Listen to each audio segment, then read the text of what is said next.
Hi అండి. భానుశ్రీ బ్లాగ్స్‌కి స్వాగతం. ఈరోజు మీకు నేను చూపించేటటువంటి పచ్చడి అనమాట. ఇది దోసకే గానీ, రైస్‌లోకే గానీ నెయ్యి యాడ్ చేసుకొని తింటే సూపర్‌గా ఉంటుంది.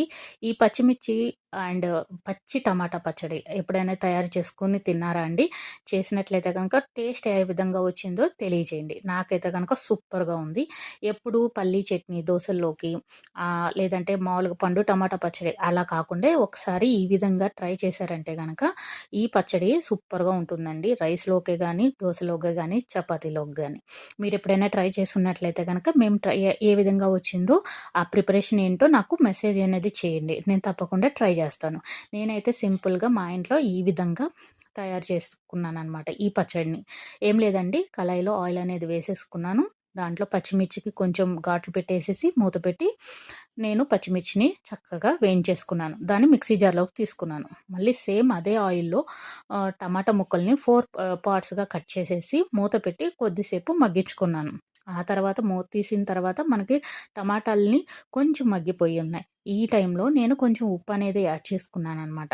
ఇప్పుడు మీరు గనక బెంగుళూరు ఈ సర్కిల్‌లో ఉన్నట్లయితే గనక చక్కగా ఈ టమాటా పచ్చడి అనేది ట్రై చేయండి. చాలా బావుంటుంది. అంటే మనకి ఆంధ్ర సైడ్ అయితే గనక కంపల్సరీ పండు టమాటాలతోనే పచ్చిమిర్చి లేదంటే దోరగా ఉన్న కాయలతోనే పచ్చడి అనేది ప్రిపరేషన్ అనేది చేస్తాం. ఇక్కడైతే గనక ఈ టమాటాలు మార్కెట్‌లో కనిపించాయండి. సరే ట్రై చేద్దాం కదా అని చెప్పేసి ఫస్ట్ టైం తీసుకున్నాను. అది వీడియో చేసి మీకు చూపిస్తున్నాననమాట. బట్ టేస్ట్ మాత్రం సూపర్‌గా ఉంది. నేను ఉప్పు గూడా యాడ్ చేసిన తర్వాత టమాటాలన్నీ గూడా చక్కగా మగ్గిపోయినాయి అనమాట. మీకు కూడా పచ్చి టమాటాలు ఎక్కడైనా దొరికితే కంపల్సరీ మీరు ట్రై చేస్తారని ఆశిస్తున్నాను.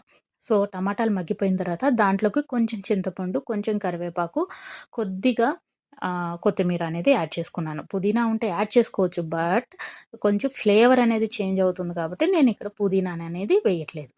సో, మిక్సీ జార్‌లో తీసుకున్నటువంటి పచ్చిమిర్చి, అదేవిధంగా వెల్లుల్లిపాయలు ఒక 10 ఒలిచి వేసుకున్నాననమాట పీల్ తీసి. ఈలోపు మనకి టమాటాలన్నీ కూడా చల్లారిపోయిన తర్వాత సేమ్ మిక్సీ జార్‌లోకి తీసుకొని మిక్సీ అనేది పట్టేసుకుందాం.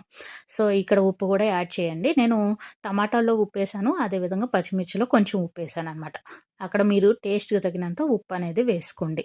సో, ఫైనల్లీ పచ్చడి అనేది రెడీ అయింది. ఎటువంటి తాలింపు అవసరం లేదు. ఇలా డిష్ అవుట్ చేసుకుంటే సరిపోతుందన్నమాట. ఇది దోసకి, రైస్‌కి బావుంటుంది. మరి మీరెప్పుడైనా ట్రై చేశారా అండి? చేయకపోతే ఒకసారి ట్రై అనేది చేయండి. Thanks for watching. బాయ్.